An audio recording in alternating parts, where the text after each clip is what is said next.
भारत और फ्रांस, विश्वास, सम्मान और प्रतिबद्धता। दोनों देशों के द्विपक्षीय संबंध समय के साथ और होते जा रहे हैं प्रगाढ़। प्राइम मिनिस्टर एलिजाबेथ बॉर्न मुझे एयरपोर्ट पर रिसीव करने आई थी। ये आत्मीयता सिर्फ दो देशों के नेताओं के बीच नहीं है, बल्कि ये भारत फ्रांस की अटूट दोस्ती का प्रतिबिंब है। जहां भी जब भी एक देश को समर्थन की आवश्यकता हुई, वहां दूसरे देश ने उसका भरपूर सहयोग किया।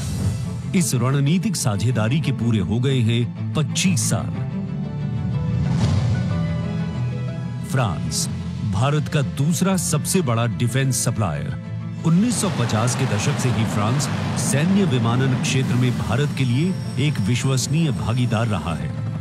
भारतीय वायुसेना में पहली पीढ़ी के डसॉ ओरेगन लड़ाकू विमान की खरीद से लेकर हाल के पनडुब्बी और रफाएल सौदे तक भारत ने फ्रांस से कई हथियार खरीदे हैं। इसके साथ फ्रांस टेक्नोलॉजी ट्रांसफर कर स्वदेशी उत्पादन क्षमताओं और संयुक्त उद्यमों के जरिए भारत के रक्षा आधुनिकीकरण के प्रयासों में सहायता कर रहा है। भारत फ्रांस मित्रता के सफर में महत्वपूर्ण वर्ष था 1998। 11 मई 1998।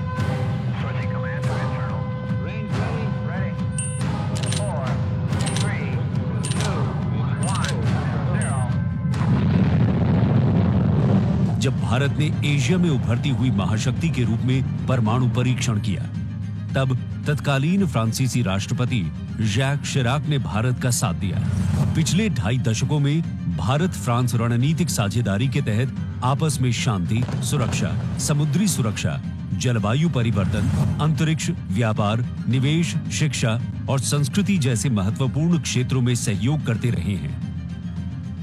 सबमरीन हो या फिर नौसेना के जहाज, हम चाहते हैं कि मिलकर केवल अपनी ही नहीं, तीसरे मित्र देशों की जरूरतों को भी पूरा करने के लिए हम काम करें। भारत और फ्रांस की विदेश नीति लगभग एक सी है।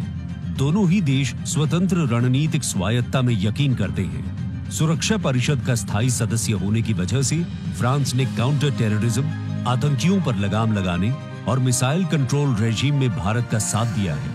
हमारे सशस्त्र बल नियमित बातचीत कर रहे हैं और पूरा योगदान कर रहे हैं ताकि इस क्षेत्र में शांति और सुरक्षा बनी रहे और अंतर्राष्ट्रीय कानून का सम्मान रहे।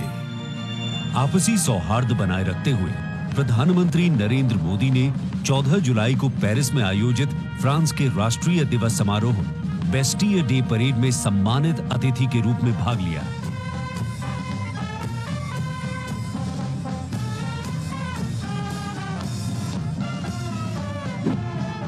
वहीं इमैनुअल मैक्रों ने सितंबर में नई दिल्ली में आयोजित G20 शिखर सम्मेलन में भाग लिया। भारत कहता है वसुधैव कुटुंबकम, यानी पूरा विश्व एक परिवार है।